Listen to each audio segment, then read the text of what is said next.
నమస్తే, this is Saurya. Welcome to our channel. ఈరోజు మనతో పాటు సీనియర్ జర్నలిస్ట్ దాము బాలాజీ గారు ఉన్నారు. వారితో మాట్లాడతాం. సజ్జల భార్గవ్ రెడ్డికి సంబంధించి పోలీసులు విచారణ చేశారు. ఆ విచారణ అయిపోయిందా, ఇంకా అవ్వలేదా, ఒకవేళ అయిపోతే దాని అప్డేట్ ఏంటి, అంతసేపు ఎందుకు విచారించారు, దీని వెనుక అసలు ఏముంది, ఈ డీటెయిల్స్ అన్ని మాట్లాడదాం. నమస్తే సార్. నమస్తే సార్, అంటే సుదీర్ఘ విచారణ అని అనుకోవచ్చు, 4-5 గంటల పాటు. సో మొత్తం దేనికి 9 గంటలు చేశారు. 9 గంటలు. నిన్న మార్నింగ్ 10:30 నుంచి ఈవినింగ్ 7 వరకు పులివెందుల్లో డిఎస్పీ ఆఫీసులో సజ్జల భార్గవ రెడ్డిని దాదాపు 70 ప్రశ్నలు అడిగారు. అయితే ఇప్పుడు సజ్జల భార్గవ రెడ్డి 70 ప్రశ్నల్లో కూడా వాళ్ళకి సాటిస్ఫై కాల. మళ్ళీ ఈరోజు ఇప్పుడు 2 గంటల నుంచి మళ్ళీ విచారణ ఉంది. అంటే సజ్జల భార్గవ రెడ్డిని కొంతకాలంగా అరెస్ట్ చేయబోతున్నారని వార్తలు వస్తున్నాయి. రెండోది, తెలుగుదేశంలో కూడా ఒక విమర్శ వస్తుంది. అంటే సజ్జల రామకృష్ణారెడ్డి కదా ఇంపార్టెంట్, నెంబర్ 2 కదా ఆయన మొత్తం వైసీపీలో, అతన్ని ఎందుకు ఇప్పటి వరకు మీరు అరెస్ట్ చేయలేదు? అంటే సజ్జల రామకృష్ణారెడ్డి మేనేజ్ చేసుకున్నాడా అంటే కొంతమందిని వైసీపీలో టచ్ చేయట్లేదు. రోజాని కానీ లేకపోతే కొడాలి నాని కానీ వీళ్ళందరినీ టచ్ చేయట్లేదు. అంటే ఎందుకు వాళ్ళని టచ్ చేయట్లేదు అన్న విమర్శలు తెలుగుదేశంలో తెలుగుదేశంలో కూడా ఉన్నాయి. ఎందుకంటే వాళ్ళ మీద అప్పుడప్పుడు కేసులని మీడియా హడావిడి చేస్తుంది. రోజాని కూడా ఆ మధ్య ఆడదాం ఆంధ్ర ఇవన్నీ హడావిడి చేశారు, తర్వాత వెళ్ళలేదు. అట్లాగే కొడాలి నానికి అప్పుడేమో హార్ట్ ప్రాబ్లం కాబట్టి తాకలేదు అన్నారు. మరి ఇప్పుడు అది అయిపోయి కూడా 1 year అవుతుంది, ఇప్పటి వరకు ఆయన ఏమి జోలికి వెళ్ళలేదు. సో జోగిని కూడా కదిలించారు, మళ్ళీ మొదటికి వచ్చేసి వాళ్ళదంటే కనీసం ఒక రౌండ్ వేశారు. వీళ్ళది ఫస్ట్ రౌండ్ కూడా లేదు కదా, అందుకోసం. సో ఈ నేపథ్యంలో సజ్జల భార్గవ రెడ్డిని నన్ను ప్రశ్నించారు అనేది ఇప్పుడు వైరల్ అవుతుంది. పైగా ఈరోజు కూడా ప్రశ్నించబోతున్నారు. కేసు ఏంటంటే, యాక్చువల్గా సజ్జల భార్గవ రెడ్డి ఇంతకుముందు వైసీపీ సోషల్ మీడియా ఇన్ఛార్జిగా ఉన్నాడు. ఉన్నప్పుడు వర్ర రవీందర్ రెడ్డి ఇటు షర్మిల మీద, విజయమ్మ మీద పోస్టులు దారుణంగా పెట్టడం, అటు పవన్ కళ్యాణ్, లోకేష్, చంద్రబాబు వాళ్ళ ఇంట్లో స్త్రీల మీద దారుణంగా పెట్టడం, వర్ర రవీంద్ర రెడ్డిని తీసుకెళ్లారు, కొట్టారని కూడా వార్తలు వచ్చాయి. ఆయన్ని జైల్లో కూడా పెట్టారు, జైలు నుంచి బయటకు వచ్చాడు. అయితే వర్ర రవీంద్ర రెడ్డి A1గా ఉన్నాడు, సజ్జల భార్గవ రెడ్డి A2గా ఉన్నాడు ఈ కేసులో.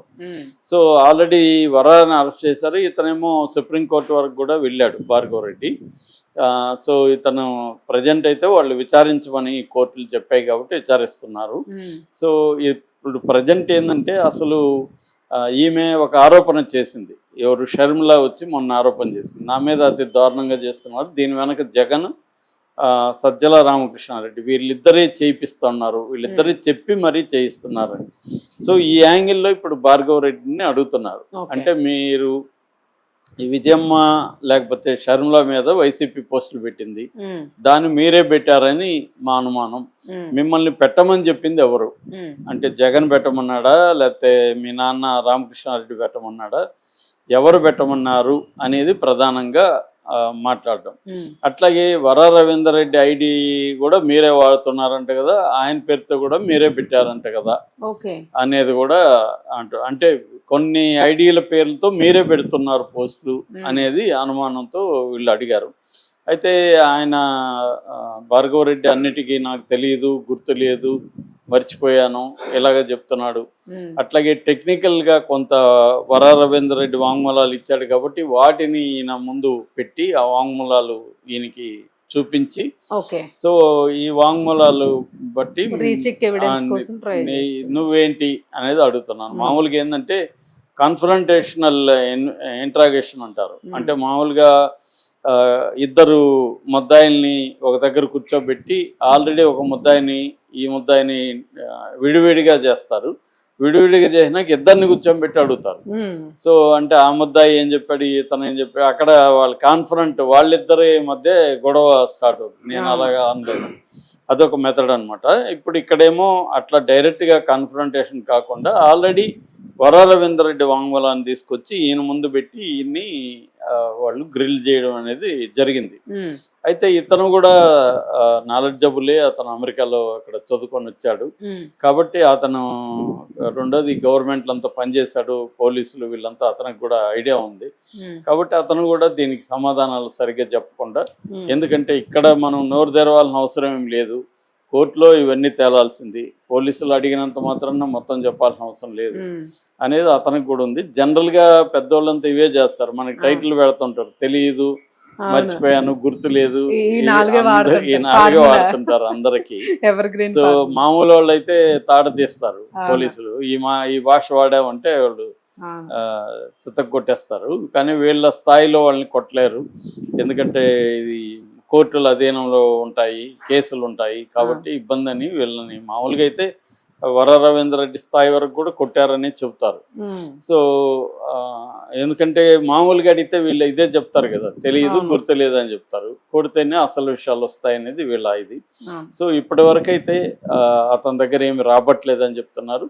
అయితే వర రవీంద్రారెడ్డి ఈ మధ్య రెగ్యులర్గా పోస్టులు పెడుతున్నాడు ఫేస్బుక్లో. అతని వెర్షన్ ఏంటంటే తన ఐడిని దీన్ని నేను వాడలేదు, నా ఐడి పేరుతో వైజాగ్ సంబంధించి ఉదయ్ అనే అతను పెట్టాడు ఈ పోస్టులని, కంప్లైంట్ నేను ఎప్పుడో ఇచ్చాను. ఉమ్, సో నేను అసలు షర్మిల మీద కానీ లేకపోతే విజయమ్మ మీద కానీ లేకపోతే వీళ్ళ తెలుగుదేశానికి సంబంధించిన స్త్రీల మీద నేను ఎప్పుడు పోస్టులు అసభ్యంగా పెట్టలేదు, అది నా ఐడి కాదు, మీరు దాన్ని పరిశీలించుకోండి, ఐపీ అడ్రస్లు అవి ఎక్కడి నుంచి వచ్చాయి ఏంటనేది చూడండి అనేది అతను సైబర్ క్రైమ్లో కంప్లైంట్ ఇచ్చాడు. ఉమ్, అంటే ఇప్పుడు ఏమైపోయిందంటే ఈ టెక్నాలజీ పెరిగిపోయినాక నా ఐడి పేరుతో ఎవడైనా పెట్టచ్చు, ఉమ్, నా ఐడిని హ్యాక్ చేసేసి ఐడి పేరుతో ఎవడైనా పోస్టులు పెట్టేయచ్చు. ఈ మధ్య పోలీసులు కూడా అదే చేస్తున్నారు. పోలీసులు అరెస్ట్ చేసినప్పుడు హార్డ్ డిస్క్లో ఏదో వీళ్ళో పెట్టేస్తున్నారు, లేదా వీళ్ళ మెయిల్లో పెట్టేసి వీళ్ళు పలానాడు మెయిల్లో ఉంది, హార్డ్ డిస్క్లో ఉంది అని చెప్తున్నారు. అవును. అందుకని ఇప్పుడు ఈ ఎలక్ట్రానిక్ సాక్ష్యాలని పరిగణలోకి తీసుకోవాలనేమో బిఎన్ కొత్తగా వచ్చిన చట్టాల్లో పెట్టారు, ఎలక్ట్రానిక్ సాక్ష్యాలను కూడా పరిగణించాలి. కానీ ఇప్పుడు అందరికీ ఇది అనుమానాలు రేకెత్తిస్తుంది, ఎందుకంటే వచ్చినాక ఎలక్ట్రానిక్ సాక్ష్యాలని మ్యానిపులేట్ చేయడం వెరీ వెరీ ఈజీ. మరి అలాంటప్పుడు ఏది ఒరిజినల్, ఏది డూప్లికేట్, ఏది హ్యాక్ అయింది, ఏది కాంప్రమైజ్ అయింది ఎలా చెప్పాలి? ఎక్కడో కూర్చొని కూడా మన ఐడిని కాజేసేసి మన ఐడి పేరుతో పెట్టేస్తారనుకోండి. ఇప్పుడు మన ఛానల్ని ఎవడో హ్యాక్ చేసి మన ఛానల్లో వాటి ఇష్టం వచ్చిన వీడియోలు పెడితే అది మనం బాధ్యత వహించాలా, వాళ్ళు బాధ్యత వహించాలి అనే సమస్య ఇప్పుడు వస్తుంది. దీన్ని ఎలా తేల్చాలి? ఈ తేల్చే నెట్వర్క్ పోలీసుల దగ్గర అంతగా స్ట్రాంగ్గా లేదు, ఎందుకంటే సైబర్ క్రైమ్ స్టేషన్స్ చాలా తక్కువ ఉంటాయి. మామూలుగా ఎవరి డిస్టిక్కి 2 సైబర్ క్రైమ్ స్టేషన్లు పెట్టాలి, ఇవన్నీ ప్రతిపాదనలు ఉన్నాయి. అయితే వాళ్ళు 5 ఏళ్ళు మినిమం టైంలో పెడదామని అనుకున్నారు, కానీ ఇప్పటివరకు ఏమీ అది పెద్దగా జరగలేదు. సైబర్ క్రైమ్ అనేది ఓన్లీ ఏముందంటే పోర్టల్ ఉంటుంది, మనం రిజిస్టర్ చేయొచ్చు, కానీ దాని తర్వాత వాళ్ళు ముందుకెళ్ళరు. మామూలుగా ఇప్పుడు స్పందన ఉంది కదా, అవి కూడా అంతే, మనం కంప్లైంట్ ఇస్తాము, అన్ని తీసుకుంటారు, మళ్ళీ 2 రోజులు క్లోజ్ అయిపోయింది అంటారు. కరెక్టే, అసలు సమస్య సాల్వ్ కాదు కానీ క్లోజ్ అయిపోయింది. నేను ఈ మధ్య ఒక అట్లాంటి కంప్లైంట్ ఇస్తే నాది కూడా అంతే, క్లోజ్ అయిపోయిందని మూవ్ టు క్లోజ్ అంట. మళ్ళీ వాళ్ళే డిక్లేర్ చేసేసుకున్నారు. ఎందుకు క్లోజ్ అయిందో తెలియదు. నేను ఇచ్చిన కంప్లైంట్ పరిశీలించాలి కదా, అదేమీ జరగదు. సో ఇది అన్ని చోట్ల కూడా ఉందన్నమాట. సో వాళ్ళు అంటే మేము చేసాము, దీనికి ఆధారాలు ఏమి లేవు అన్నట్టు క్లోజ్ చేసేస్తారు, నీ సమస్య అలాగే ఉండిపోతుంది. సో అందువల్ల ఇప్పుడు ఏంటంటే ఇక్కడ పొలిటికల్ వెండట్టా అనేది ఒక ఆస్పెక్ట్, అంటే ప్రతిపక్షాల మీద కక్ష తీర్చుకోవడం అనేది అందరూ చేసే పని. ఇది ముఖ్యంగా ఇప్పుడు కూడా ఇక్కడ కూడా తెలంగాణ స్క్రైబ్, తెలుగు స్క్రైబ్ మీద ఉపా పెడుతున్నారు అనేది చెప్తున్నారు, ఆల్రెడీ డేటా ఇమ్మన్నారు. సో ఇది దేశవ్యాప్తంగా ఇవాళ సోషల్ మీడియా, అంటే సోషల్ మీడియా కూడా బాధ్యతగా వ్యవహరించాలి. అది వీళ్ళు పొలిటికల్ పార్టీలే పెట్టేసుకుంటున్నారు, తమేమో తమ హ్యాండిల్స్ ఏమో విచ్చలవిడిగా రెచ్చిపోతారు. ప్రత్యర్థి చేస్తే మాత్రం వాళ్ళ మీద కేసులు పెట్టడం, వాళ్ళ మీద చివరి కోపాలు పెట్టేయడం, ఇవన్నీ చేస్తున్నారు. సో అందువల్ల సోషల్ మీడియా ఇన్ఛార్జీలుగా ఉంటున్న వాళ్ళకి ఖచ్చితంగా కేసులు అనేవి తప్పవు అనేది ముందే అర్థమైపోయింది. సో ఈ నేపథ్యంలో ఈ సజ్జల భార్గవ్ని ఈరోజు విచారించిన తర్వాత అరెస్ట్ చేస్తారన్న వార్తలు కూడా వైరల్ అవుతుంది. Right, thank you.